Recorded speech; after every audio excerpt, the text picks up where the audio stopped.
All right, everybody, welcome back. We took a little hiatus last week, but this is technically week 2 in week 3 of JB's College Hockey Gambling Show. JB, how are you doing today? I'm doing good. How about you? I would be better, but you know what? You won week 1. You went 3-2-1, while me and Quay's here, we went 2-3-1. We had that push in the Michigan Providence over. I believe I said that on the show. It's like I hate when it's set on a straight number like that. It was 6. They scored 6 goals. We had a push week 1. That sucks. But JB, you're back in the lead. Of course. I always was. Can never count me out. Quay's, this week we got him. Yeah. Gotta let them get out ahead of us. Yeah, no kidding. We had some good games week 1. I'd say we have some great games this week. Wouldn't you say, Quays? I think the matchups are 100 times better week 3, and we're looking at some good ones this week. Yeah, we talked about this on the Like the Land podcast. Week 1 is always a little shaky, not very many fun games, but once you get to week 2 and 3, here comes the fun. And we're starting to know a little bit here. Our bets are just going to get better and better and better and better here. So let's start it out here. One of the greatest. Oh no, okay, sorry. I get a little. Oh no. Should we? Yeah, one of the greatest rivalries in college hockey: Minnesota versus North Dakota.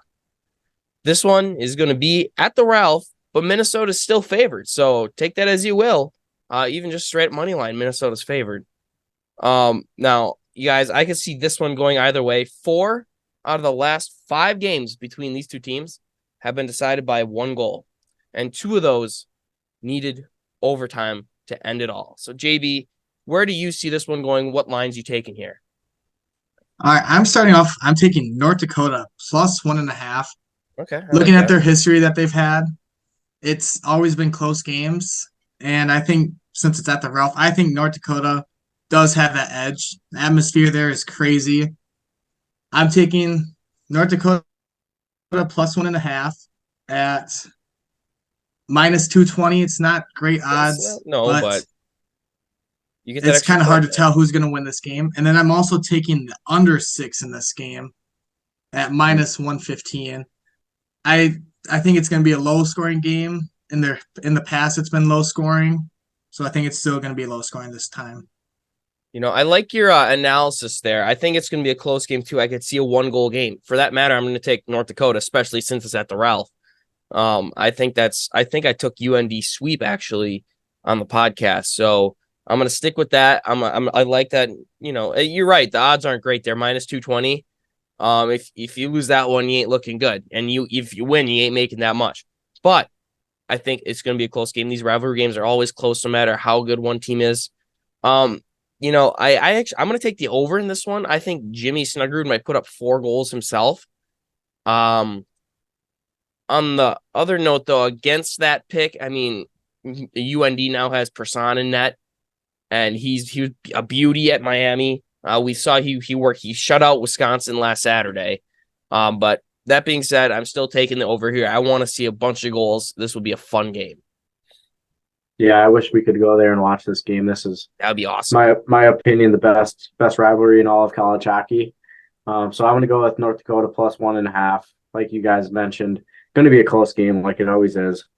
And then I'm going to go with the over. Minnesota and North Dakota, both offenses have been firing all year, and I don't think anything's going to change in this one. Yeah, no, this should be a really fun offensive battle there up in Grand Forks. Okay, next we have Denver, who had a little bit of a bye last week. They didn't play last week in week 2 versus Providence. Denver minus 1.5, over under set at 6 here, which I'll get into it. I feel like it's a little low compared to what we'll see in the next couple of matchups. Kind of weird. I don't know about you guys, but to me, out of the 4 games we're picking, this is the biggest question mark out of which way this one's going to go. Denver swept Alaska week 1. They're 2-0. Providence split with Michigan at the Yost. So, I mean, for Providence, that's that's a win for the weekend, I'd say. And then last week, they just kicked the crap out of Stonehill 7-1, which should be expected. But at the same time, it takes one thing to actually follow through with the plan. So I don't know, JB, what are you looking like here? These two teams have only matched up a couple of times. That's at 5-6. And 3, I'll say, is the biggest goal differential, like final score, like 4-1. 3 is the biggest goal differential this series has ever seen. out of the 7 games it was. JB. Yeah, for this game, I'm taking Denver money line. Okay. This game, I think it's going to be close. I know Providence, they put up a good fight against Michigan. And Denver, we really haven't seen too much of. I'm taking Denver money line at minus 200. It's not the greatest, but I'm taking the over 6 for this game. I hate how it's set at straight 6, I do too. but I'm taking the over 6. I think this could be a very high scoring game. And I think it's a really weird line at 6 just because some of the games we're going to get into here have higher lines because the teams, have been averaging more goals per game. These two teams combined average 11 goals a game. I don't know. I mean, not that they Denver played Alaska and Providence played Stonehill last week. Definitely bumped that up because I believe they're 5 goals per game, but still they played Michigan week 1. It's not like they aren't scoring goals here. They have 15 on the season through 3 games. I mean, they still put up 8 over the weekend at Michigan. So I don't know. That's really, really curious to me. So I'm going to take the over as well. And just for the fact that I don't know how Denver's going to play. They played Alaska, which Alaska's a pretty good team. I'm going to take Providence plus the points. I have to. I'm going to take that, that little buffer zone. It could be a close game. So I'm going to take Providence there and the over. Alrighty. I'm gonna go Denver money line. I think they're gonna keep it going. They had a bye week last week, which can be kind of shaky sometimes. Yeah, That's why I'm going with the under 6 here. I think it's going to be a close matchup, low scoring. Going to be a fun one. Yeah, and this game, it's in Providence. Okay, so Denver's gonna have to travel. A little denser air out there. They might get more oxygen in the lungs. They might be flying on the ice. Might be just flying. Okay, game 3, guys. Let's head on to it. The first Big Ten matchup of the year: Ohio State at Michigan.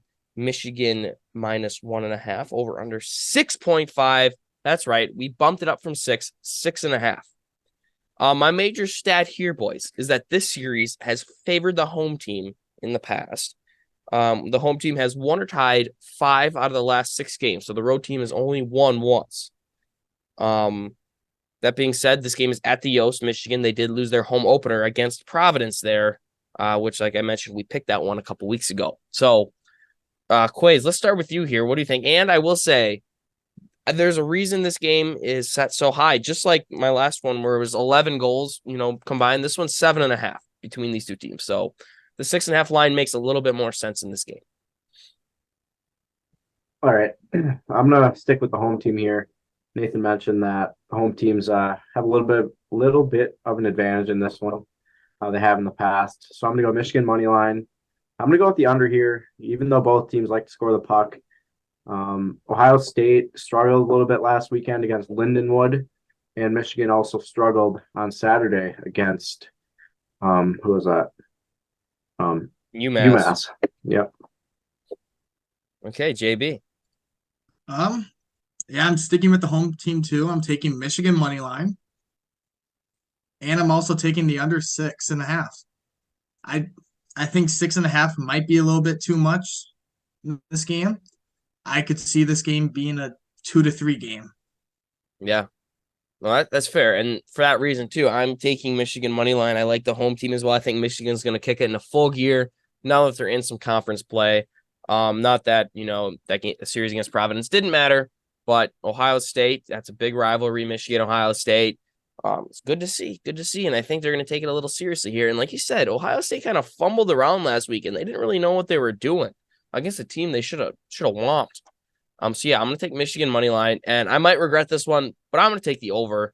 I just want to see a goal fest. I think the offense in the series can potentially put that up, and I don't think goaltending is necessarily that great. So, I mean, it's I feel like it's gonna be right around that 5-7 number. I don't think we're gonna see an 8-goal, 9-goal game here, but I think 7 could be a number to hit.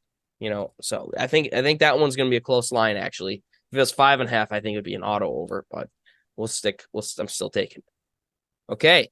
Our last game, we are heading out west, Arizona State in the heat, baby. Northern Michigan coming to town. Arizona just got off their sweep of Merrimack. So they started off pretty good at home so far. On the other side, Northern Michigan was able to put up 5 goals both nights against Duluth. So this line is set at 6.5. Also, Arizona -1.5. These teams have met one time in 2018, and ASU won 7-3. JB, what are you thinking this year? This series, there's not too much history on either team. They haven't played No. each other much. But I'm taking Northern Michigan. I think they looked good against Duluth. Money So line or that's plus why 1.5? I'm taking money line. Oh, okay. Straight up. You're taking them to get the dub. Yep. I don't know, man. I don't know. I'm taking Northern Michigan money line, but I could see them this game being a 3-1 win for them. So I'm taking the under 6.5. Yeah. I'm taking the under here too. I think that's an auto lock for honestly.